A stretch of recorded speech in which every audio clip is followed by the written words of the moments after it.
Hey now, good morning. Happy Monday. PASW staff and friends joining us. A lot of fun last week looking at Eternal Sunshine of the Spotless Mind. Your results were fantastic. Good indie feel. We're going to keep it, not indie feel like, but we're going to keep it a little bit mellow. We'll see. And this time there's going to be an assignment, of course, like always, but also there's going to be, I want to be more specific this time, so make sure you listen and watch this whole class. So today we're going to look at the very lovely and moody film, The Hours.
Hours is a story of, there's three women involved, very famous movie stars, but they're searching for meaning in their lives, like most of us. And it takes place on three different time periods, and they're all intertwined, and their stories kind of are intertwined. And beautiful, lovely film. Stephen Daldry is the director, an English director. Probably Billy Elliot was maybe his most popular before then in 2000. This is 2002. So after the World Trade Center, which changed history, even movies and all that stuff. So right after that, people are watching movies. Lord of the Rings, The Two Towers comes out. Harry Potter is popular, The Chamber of Secrets.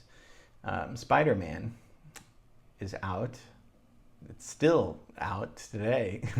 They're still redoing it. Chicago, the musical, is out, 2002. That's big. That's Bob Fosse, back in the day. The Pianist was also a big one out. So about the Polanski's movie about World War II. So those are the movies that we have out. So this is kind of a period movie, I guess. The scene where scoring is, but like I said, three different time periods.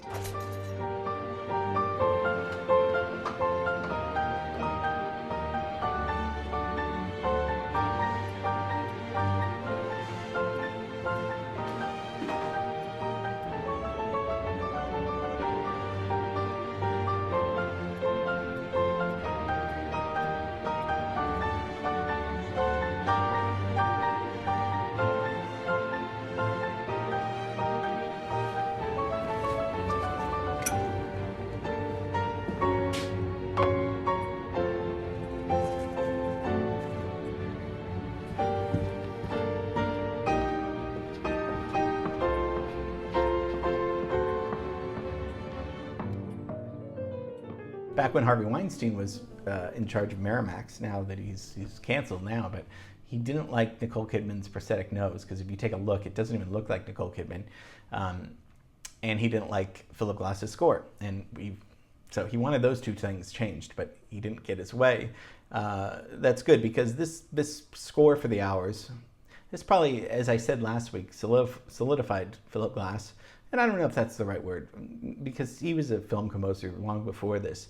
This put him more into the mainstream Hollywood, because this is a pretty Hollywood type film. When you have Meryl Streep, that's Hollywood to me, and Nicole Kidman and Julianne Moore. That's, you've made it if they're in your movie.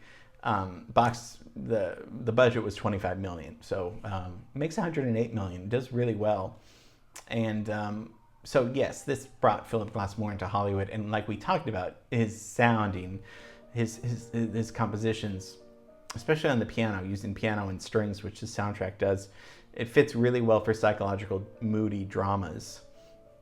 because it's kind of dreamlike and ethereal, and so we'll take a listen to that a little later. So, I mean, plot is, some of it is complex. So, I mean, it's three women of different, generations, right?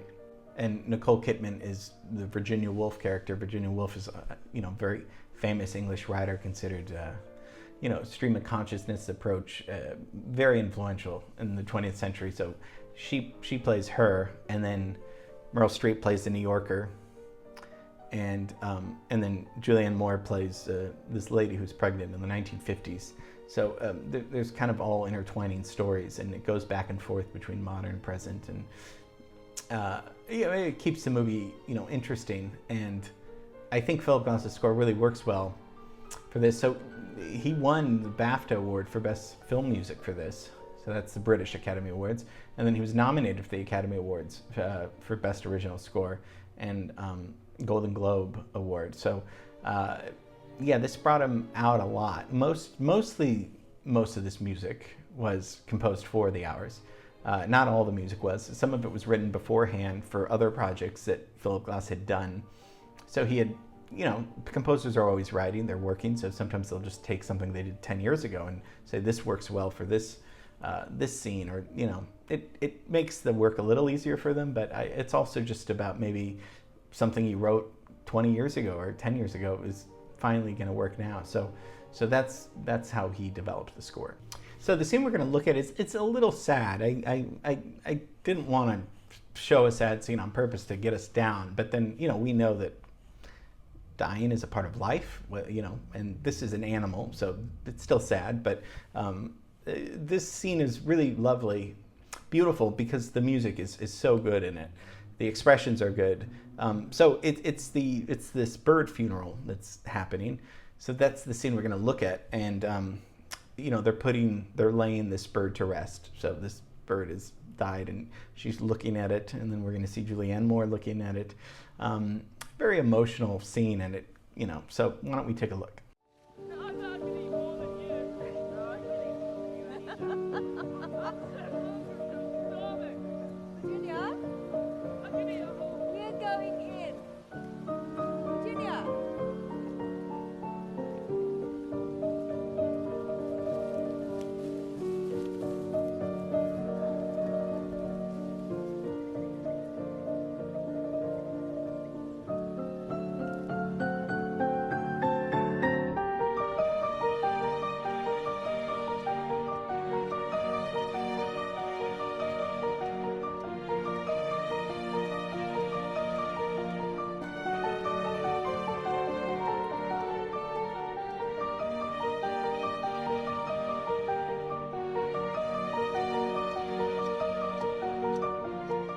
So the music's, that's the essence of Philip Glass's music. That's the arpeggios.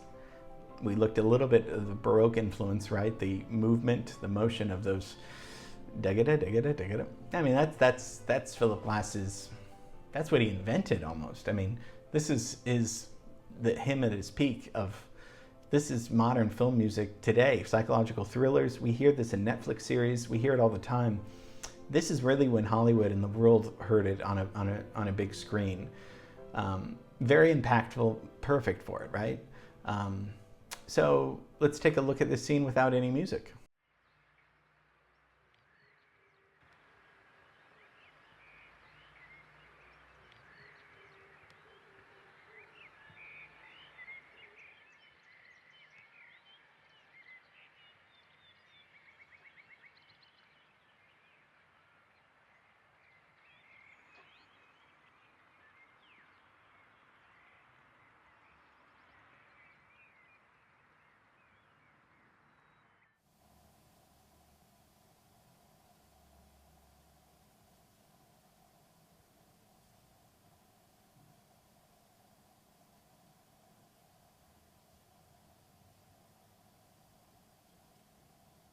So what would that be without music? Like we've talked about how they make these things.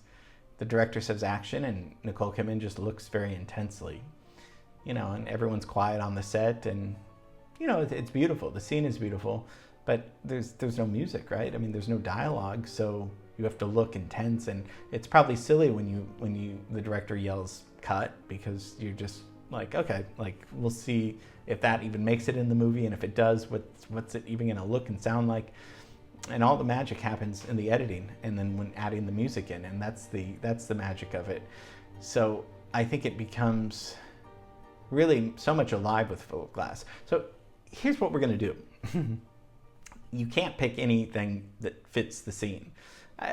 This might just be one time, but since we've talked about a lot about Philip Glass last week, listened to a lot of his music, talked about this important movie that he did, your assignment is to find a Philip Glass piece. So it has to be written by Philip Glass, and it can't be, let's not make it part of the Hours soundtrack. So do a little research.